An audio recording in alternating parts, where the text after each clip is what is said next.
Hello दोस्तों, कैसे हैं आप। आदर्श कोचिंग क्लास कक्षा 10वीं के विद्यार्थियों के लिए लेके आया है कुछ खास महत्वपूर्ण सवाल। चलिए आइए देखते हैं। आज का हमारा ये 7वां सवाल है। चलिए देखते हैं क्या है सवाल हमारा आज का। तो आज का हमारा सवाल है, एक द्विघात बहुपद ज्ञात कीजिए। एक द्विघात बहुपद ज्ञात कीजिए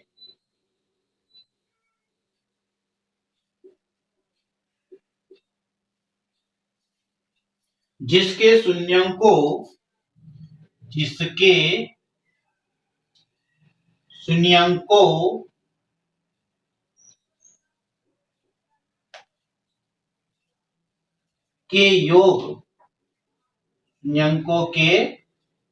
योग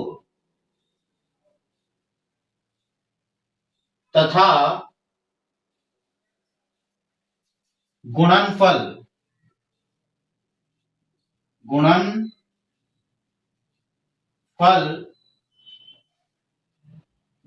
क्रमशः मतलब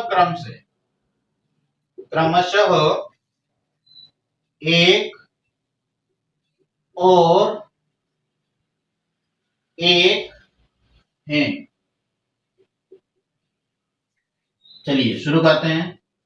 सबसे पहले तो अपन समझ लेते हैं क्या दिया है ना। हमको शून्यंकों का योग दिया है कितना, एक, और शून्यंकों का गुणनफल दिया है कितना, एक, और निकालना क्या है, एक द्विघात बहुपद निकालना है, बनाना है उसे, ठीक है ना।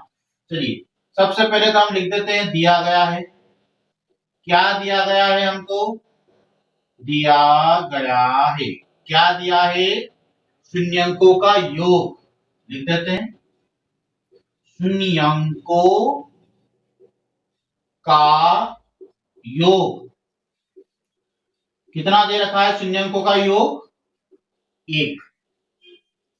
फिर क्या दिया है, गुणनफल, किसका गुणनफल है, शून्यंकों का गुणनफल, शून्यंकों का गुणनफल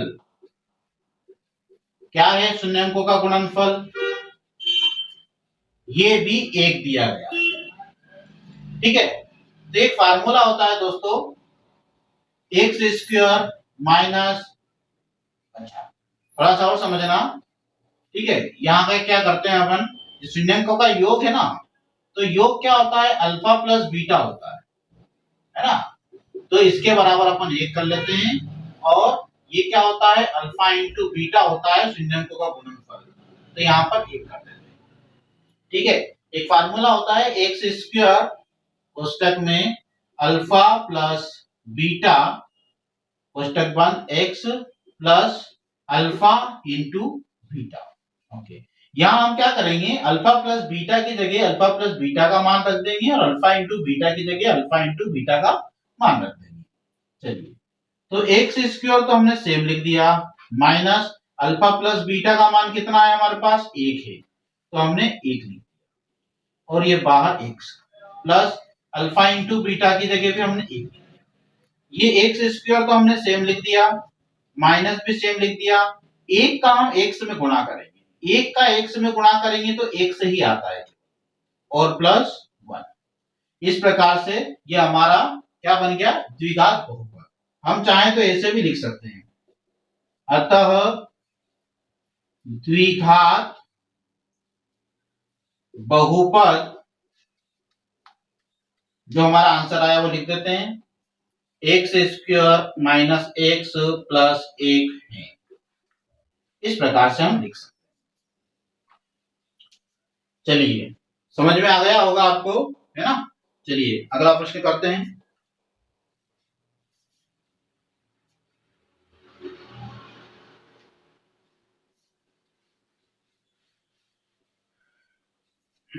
ओके, तो हमारा अगला सवाल है 8वां,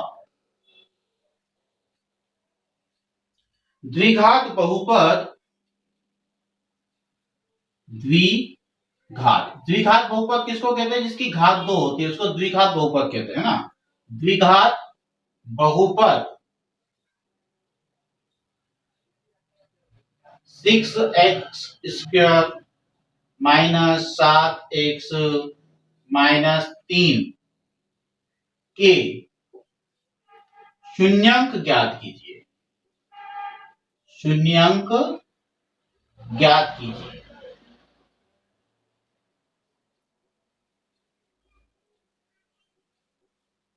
ओके, जो समीकरण हमको दी गई है सबसे पहले तो हम उसको लिख लेते।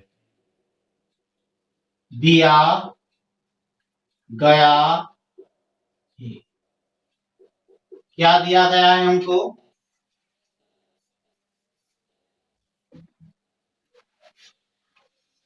क्या दिया गया है हमको? 6x² माइनस 7x माइनस 3, है ना। चलिए हम 6 का 3 में गुणा करेंगे, कितने आएंगे? 18 आ जाएंगे,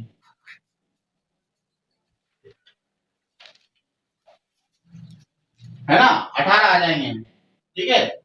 6 का इस 3 में गुणा कर दिया, 18 आ गए। अब 18 के ऐसे गुणनखंड करेंगे कि जोड़ने या घटाने पे कितना आना चाहिए? 7 आना चाहिए। तो क्या आ जाएंगे इसके? देखते हैं क्या बन जाता है 18 गुणनखंड। 9 दूनी 18, 9 में से हम 2 को घटाएंगे तो कितने आ जाएंगे? 7, यानी 9 को हमको माइनस करना है, ठीक है। तो ये 6x² हम सेम लिख देते हैं। फिर इसकी जगह पर हम ये वाले लिखेंगे 9x प्लस 2x, है ना। एक माइनस का रहेगा, एक प्लस का रहेगा, तभी ये घटेगी और बीच वाली संख्या आएगी, ठीक है। ये हमारा रफ था, इसको हम हटा देते हैं। अब इन दोनों में से और इन दोनों में से हम कॉमन निकालेंगे। देखो इन दोनों में क्या चीज सेम नजर आ रही है आपको? अगर ऐसे समझ में नहीं आ रहा तो अपन इधर रफ कर लेते हैं थोड़ी देर के, है ना। 6x² मतलब क्या हो गया? 2 गुणित 3, 6 के गुणनखंड। एक से के स्क्वायर के गुणनखंड करेंगे तो 1 से गुणित 1। अब 9 के करते अपन 9x के, है ना। ये रफ चल रहा है अपना, ठीक है ना। 9 के गुणनखंड कितने होंगे? 3 गुणित 3, और 9 के साथ में 1 से भी है तो 1 से। अब देखो इन दोनों में हमको क्या चीज सेम दिखाई दे रही है? एक तो ये 3 है जो दोनों में सेम दिखाई दे रहा है, और एक 1 से है जो दोनों में सेम दिखाई दे रहा है। तो जो सेम होता है ना उसको अपन कॉमन लेते हैं। अब इन दोनों में क्या चीज कॉमन दिखाई दे रही है आपको? 3 और x, तो हमने 3x कॉमन ले लिया। अब देखो दोस्तों 6x² में से 3 और x तो हमने कॉमन ले लिया, अब बचा क्या? 2 और x, तो अंदर लिख दिया 2x। ये माइनस का चिन्ह है, ये लगा दिया माइनस का चिन्ह। अब 9x को देखो, 9x में क्या था? ये 3 और x तो हमने कॉमन ले लिए, बचे क्या? 3, ये 3 लिख दिए। फिर कौन सा चिन्ह है? प्लस का चिन्ह है, ये लगा।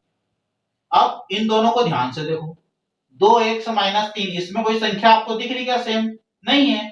जहां से कुछ भी कॉमन ना निकलता हो वहां से 1 निकल जाता है, तो हमने 1 निकाल लिया, बाकी पूरा के पूरा हमने सेम लिख दिया। अब देखो ये वाला और ये वाला सेम आना चाहिए। अगर ये और ये आपका सेम नहीं आ रहा है, इसका मतलब आपका सवाल गलत हो गया है कहीं ना कहीं, है ना। ये सेम आना चाहिए। चलिए अब जो सेम आती है ना उसको फिर हम कॉमन ले लेंगे। तो 2x माइनस 3 तो हमने कॉमन ले लिया। अब क्या बचा? ये 3x बचे, ये +1 बचा, तो ये 3x लिख देंगे और ये +1 लिख देंगे। अब इसके बराबर कुछ भी नहीं है तो हम क्या मान लेते हैं? 0 मान लेते हैं।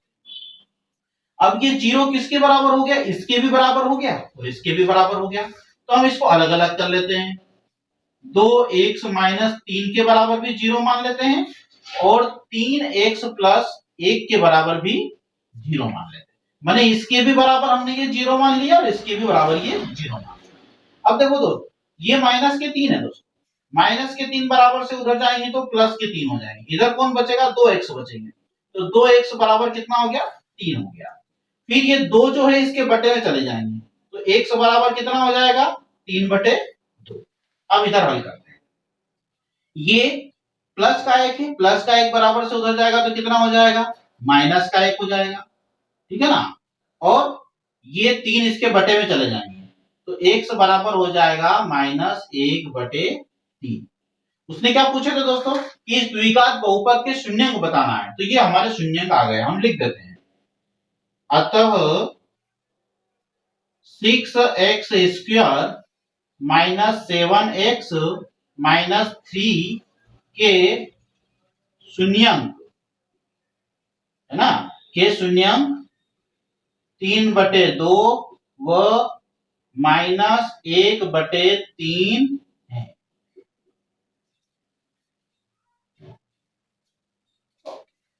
यदि आपको हमारा सवाल समझाने का तरीका समझ में आया हो तो प्लीज हमारे चैनल को लाइक कीजिए और सब्सक्राइब कीजिए। धन्यवाद।